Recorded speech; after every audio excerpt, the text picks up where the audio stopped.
All right, fam, you are not going to believe the week we just had. We've got indie games so beautiful, so fire that it's got legends like John Romero and Neil Druckmann singing its praises.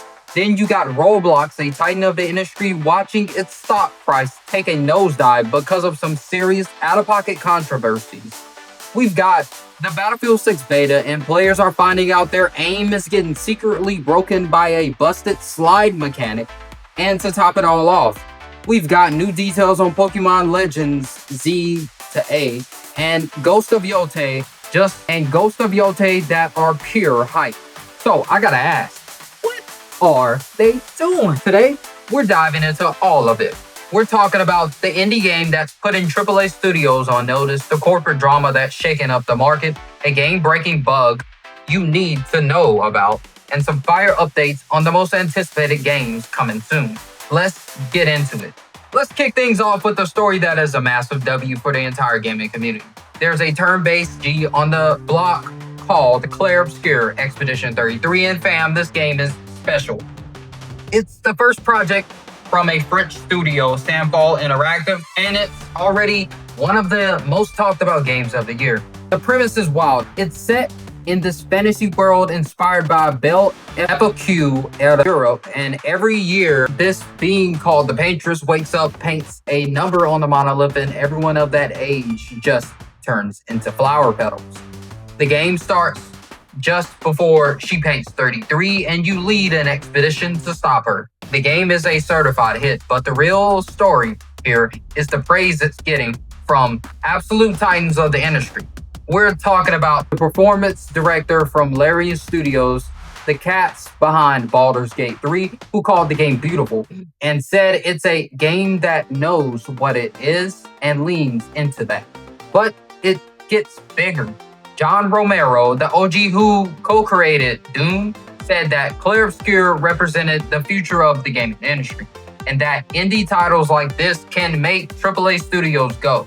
And if that wasn't enough, Neil Druckmann, the head of creative at Naughty Dog, praised it as one of the most creative and exciting he had played in a long time.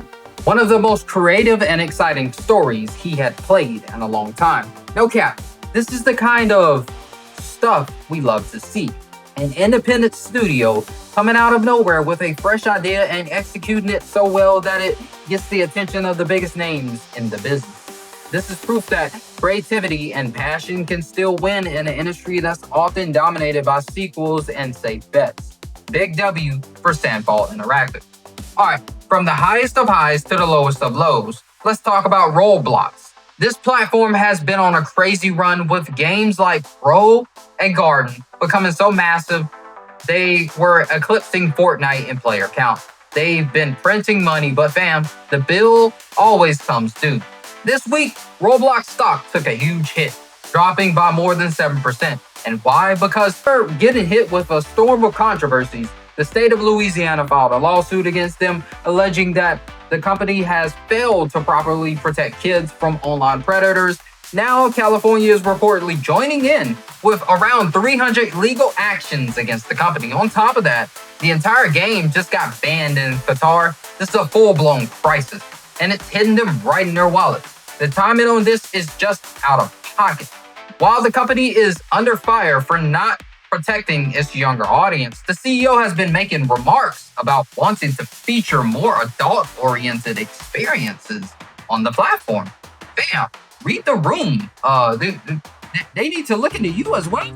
It's a classic case of a company getting so big, it loses touch with its core community and responsibilities. The success of Roblox was built on being a creative space for everyone, especially kids. Now, that very foundation is being called into question, and both parents and investors are getting spooked. Fam, I gotta know, what do you think? Is this just a bump in the road for Roblox, or is it the start of a major downfall? Let me know in the comments. If you've been grinding the Battlefield 6 open beta, listen up, because this is important. A nasty bug has been discovered that is secretly breaking your aim, and you might not even know it's happening. The issue was first spotted by Shroud and then broken down by YouTuber The Exclusive Ace, and it has to do with the game's bloom mechanic. For the fam who don't know, bloom is basically a mechanic that adds a little bit of randomness to your shots. Instead of every bullet going exactly where your crosshair is, they spread out in a small cone. When you're sliding, that cone gets bigger to make you less accurate. The problem is, if your slide gets interrupted in any way by bumping into a wall, jumping out of it, whatever, the game can get stuck in that sliding bloom state. This means your weapon spread stays wide open, making your aim significantly worse. But there's no visual warning on your screen to tell you it's happening. It's like having a screen door on a submarine completely busted. You could be losing gunfights thinking you just missed, when in reality the game's code is actively working against you. The good news is there's a temporary fix. According to Exclusive Base, if you perform another complete uninterrupted slide, it seems to reset the bloom to its proper state. With the beta ending on August 18th, it's likely this will get patched before it's over, but you can bet the devs are scrambling to fix this before the game launches on October 10th. This is exactly the kind of critical game-breaking bug that betas are for. Yo, real talk fam, before we get to the next segment, I gotta show some love to the community. You guys are the reason I can keep doing this, no cap. And if you want to support the channel and help me keep making these videos, consider joining the SeemlyTuber Media Squad. For as little as $5 a month, you can become a channel member. You'll get some sick exclusive emotes to flex in the comments. You'll get a special badge to show everyone you're a real one. And you'll get a shout out in my videos. For real, your support helps keep the content coming and keeps me on the grind. So if you're feeling it, hit that join button below and become part of the squad. Much love, fam. Now back to the heat. Let's talk about some hype news. The Pokemon World Championships are going down, and we're getting some fire new details from the playable demo of Pokemon Legends C8. The biggest news, no cap, is a major change to Mega Evolutions. In the old games like X and Y, Mega Evolutions was a once per battle nuke. You picked your moment, you dropped the hammer, that was it. Well, in Legends C8, they're shaking things up. According to the reports from the demo, we can now Mega Evolve multiple times in a single battle. On top of that, it's triggered by a simple click of the right stick. This is a huge deal for the game's flow. It turns Mega Evolutions from a single strategic trump card into a more dynamic tactical tool you can use throughout a fight. This, combined with the new real-time battle system, is going to make combat feel way more active and engaging.